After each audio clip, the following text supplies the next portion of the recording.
नमस्कार। Hind model school की digital कक्षा में आप सभी का स्वागत है। हमने अपना जो लेसन नंबर 3 है हमारी बदलती पृथ्वी वो पढ़ा था। उसका कुछ भाग बाकी रह गया था, उसको आज हम पढ़ेंगे। भुज है उसमें भूकंप कब आया था भाई? 26 जनवरी 2001 को आया था। जो भूकंप है वो किस पैमाने पर मापा जाता है? वो रिएक्टर स्केल के आधार पर मापा जाता है। जो भूकंप होता है उसकी तीव्रता होती है 2.0। वो क्या होती है? कम होती है। उसके उसका प्रभाव है वो न के बराबर ही होता है। फिर है कि सबसे ज़्यादा भूकंप है उसकी तीव्रता है सबसे अधिक। जो बलशाली जो भूकंप होता है, शक्तिशाली होता है, उसकी तीव्रता कितनी होती है? उसकी तीव्रता 7.0 या उससे अधिक। ठीक है, तो आगे देखते हैं हम कि जो हमारा आज का टॉपिक है कि मुख्य स्थलाकृतियाँ, उसके बारे में हम समझेंगे, अच्छे से पढ़ेंगे। तो आप अच्छे से समझना और पूरा ध्यान देना। हमारी भूमि के ऊपरी दृश्य अपक्षय एवं अपर्दन प्रक्रियाओं द्वारा बदलते रहते हैं। जो हमारी पृथ्वी है उसकी स्थिति है वो किसके कारण? अपक्षय एवं अपर्दन के कारण क्या रहती है? बदलती रहती है। पृथ्वी की सतह पर शैलों के टूटने से अपक्षय की क्रिया होती है। किसके कारण होती है? शैलों के टूटने से। ठीक है। भूदृश्य पर जल, पवन एवं हिम जैसे विभिन्न घटकों के द्वारा होने वाले क्षय को हम क्या कहते हैं? अपर्दन कहते हैं। क्या कहते हैं? अपर्दन कहते हैं। तो आपसे पूछे कि अपर्दन क्या होता है तो आप क्या बताएंगे कि जल, पवन एवं हिम जैसे विभिन्न घटकों के द्वारा होने वाले क्षय को हम क्या कहेंगे? अपर्दन कहेंगे। क्या कहेंगे? अपर्दन। अपर्दित पदार्थ को जल, वायु आदि एक स्थान से दूसरे स्थान पर ले जाते हैं और इन्हें एक स्थान पर निक्षेपित कर देते हैं। अपर्दन एवं निक्षेपण के ये प्रक्रम पृथ्वी के धरातल पर विभिन्न स्थलाकृतियों का निर्माण करते हैं। तो स्थलाकृतियों का निर्माण कैसे होता है? अपर्दन एवं निक्षेपण के कारण होता है। भाई किसके कारण होता है? अपर्दन एवं निक्षेपण के कारण। आगे है नदी के कार्य, जलप्रपात। उसके बारे में हम समझेंगे कि बहती नदी जल भूमि का अपर्दन करती है। जब नदी किसी खड़े ढाल वाले में, जैसे नदी है ये और ये खड़े ढाल वाले क्षेत्र में, तो क्या होती है? अत्यधिक कठोर शैल या खड़े ढाल वाले घाटी में गिरती है। जैसे ये घाटी है इसमें गिरती है तो क्या करती है कि जलप्रपात बनाती है। क्या बनाती है? जलप्रपात बनाती है।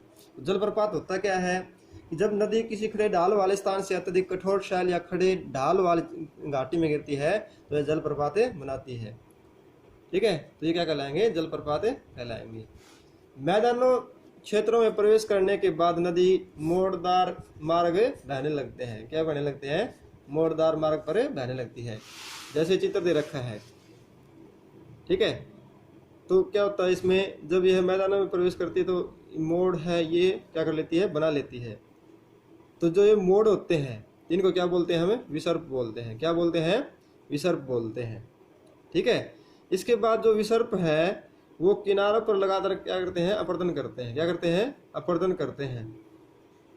और विसर्प लूप के सिरे निकट आते हैं जाते हैं और समय के साथ क्या होता है? विसर्प है वो लूप नदी से कटकर अलग हो जाते हैं। क्या हो जाते हैं? अलग हो जाते हैं। जैसे मान लो ये विसर्प था तो ये कट कर क्या हो गया? इससे अलग हो गया और इसने क्या कर लिया? एक झील का निर्माण कर लिया। तो उस झील को क्या कहेंगे? हम चाप झील कहेंगे। क्या कहेंगे? चाप झील कहेंगे।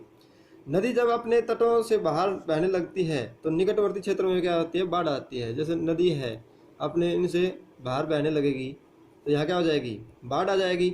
बाढ़ के कारण नदी के तटों के निकटवर्ती क्षेत्रों में क्या होगा? महीन मिट्टी एवं अन्य पदार्थों का क्या हो जाएगा? निक्षेपण हो जाएगा। इस ऐसी मिट्टी एवं पदार्थों को क्या कहते हैं? अवसाद कहते हैं। क्या कहते हैं? अवसाद कहते हैं। इससे समतल उपजाऊ बाढ़ग्रस्त मैदान का निर्माण होता है। तो आपसे पूछे कि बाढ़ग्रस्त मैदान का निर्माण कैसे होता है तो आप क्या बताएंगे कि जब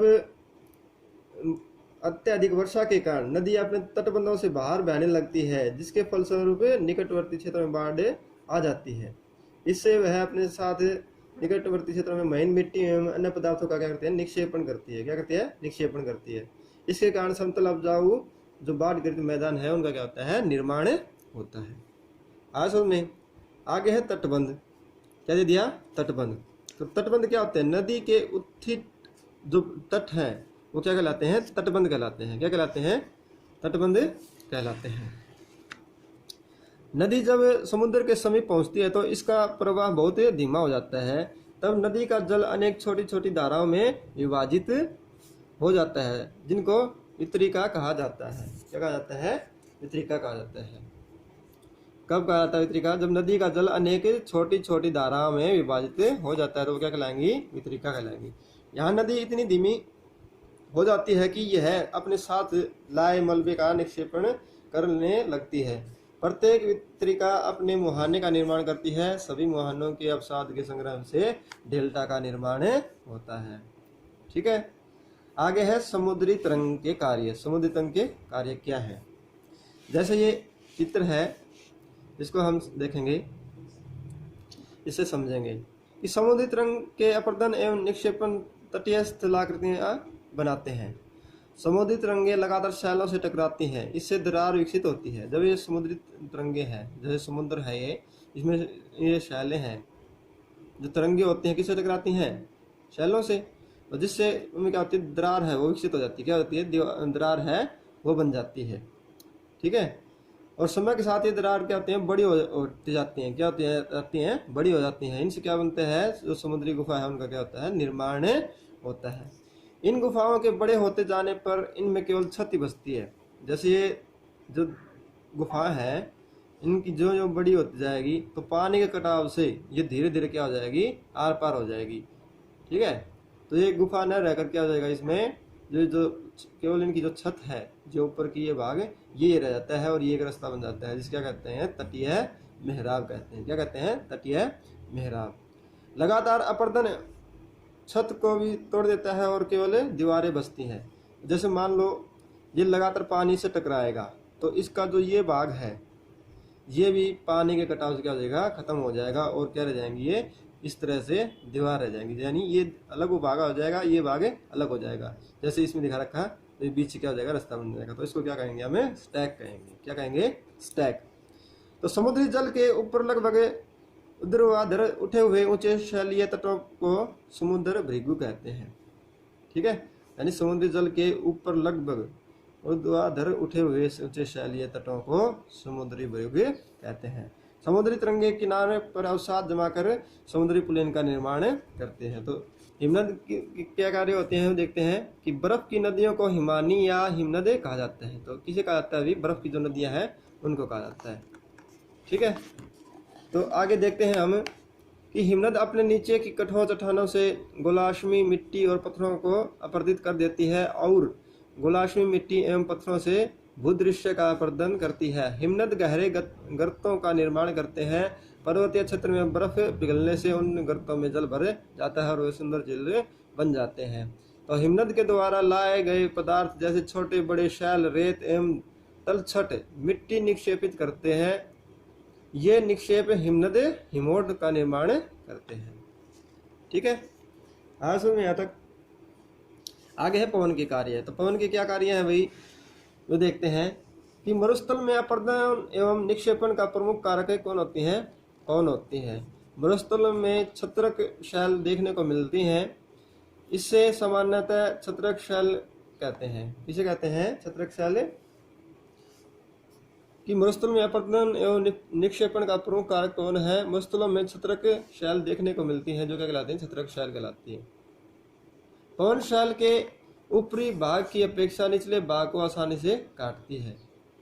ये इसलिए ऐसी शैल के आधार पर संकीर्ण एवं शीर्ष विस्तृत होते हैं। पवन चलने पर यह अपने साथ रेत को एक स्थान से दूसरे स्थान पर पहुंचाती है।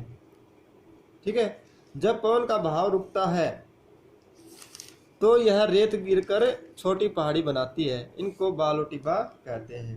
क्या कहते हैं? बालू टिब्बा। तो बालू टिब्बा किसे कहेंगे? कि रेगिस्तान में पवन के साथ रेत भी बड़ी मात्रा में एक स्थान से दूसरे स्थान पर गति करता है। जब हवा का भाव क्या होता है? तेज होता है, तो यह रेत गिरकर छोटी पहाड़ी बनाता है। इसे बालू टिब्बा कहा जाता है। जैसे ये है, ये बालू टिब्बा दे दिया, तो जैसे हवा चलेगी तो यहाँ इससे टकराएगी, तो हवा है जो इस भाग को ज़्यादा काटेगी, क्योंकि सीधे इससे टकराएगी, इससे रेत क्या होगा? ऊपर उठेगा, वो हवा के साथ जाएगा। और जैसे ही हवा शांत होगी वो क्या होगा? रेत के कण क्या हो जाएंगे? नीचे गिरते जाएंगे और यहाँ क्या कर लेंगे? जो टिब्बा है अलग, उसका निर्माण कर लेंगे। जब बालू कण महीन एवं हल्के होते हैं तो वायु उनको उठाकर अत्यधिक दूर नहीं ले जा सकती। जब ये बाणु कण विस्तृत क्षेत्र में निक्षेपित हो जाते हैं तो इनको क्या कहेंगे? लोएस कहेंगे। क्या कहेंगे? लोएस कहेंगे। चीन में विशाल लोएस निक्षेप पाए जाते हैं।